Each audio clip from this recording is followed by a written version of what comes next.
Hello mga ka-honeybee, it's a Friday night na siya and i-celebrate na mo ang birthday sa mga pastor na si Pastor Stephen and na may pakape siya sa among aso.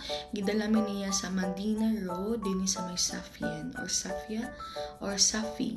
I don't know what is exact pronunciation, but overlooking kayo ang view nice and nasa lepa blue pool and with a glass na kung mag-step ka din ka makita din mo sa ground. So gituyok na ako na siya, makita din na ang flag sa Jeddah and entire Jeddah makita din mga lights and gituyok na ako padulong dito sa tanawa makalula gid siya.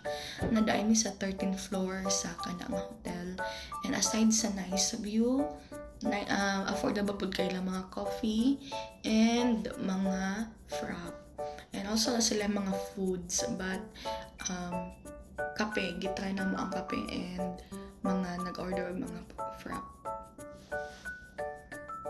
Thank you so much Pastor Stephen and Ate Lynn sa kanyang asawa and sa kanyang also sa kanyang anak din na si Seppi.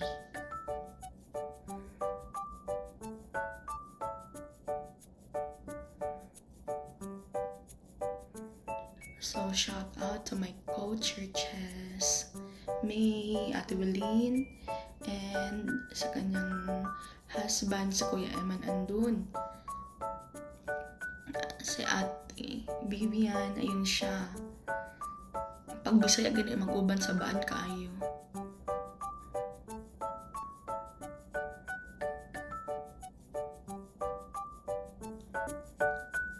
Shout out. Ito na yung birthday boy with Ate Liza and Ate Saibel, one sa mga gwapa sa mga kauban.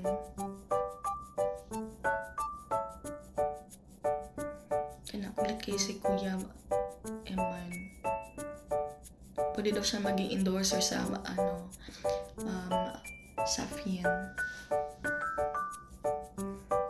Enjoy kaayo pagkauban ng mga close friends.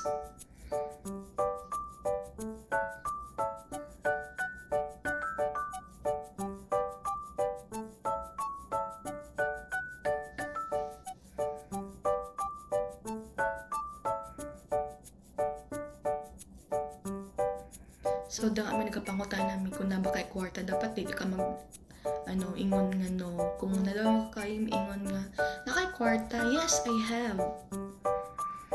So kadalasan ingon ay wala ko'y kwarta. So dapat think positive. So kana gitur na ko ilang mga sigilid. And then daka na sa sulod namin kay na ay nagasmoke sa gawa. So naka-harm po sa buntis na mga kauban. So that's all. First time na sa elevator din na, so nice ka ayun na siya pa TV. So nalibog na sa ground floor sa parking area, but napadaing mi sa tunga-tunga. So wala gina sa bukid, lapad kayo lang elevator. So that's it. Pastor Step, happy birthday and kadto lang nanguli nami. Thank you kayo sa pagtanaw.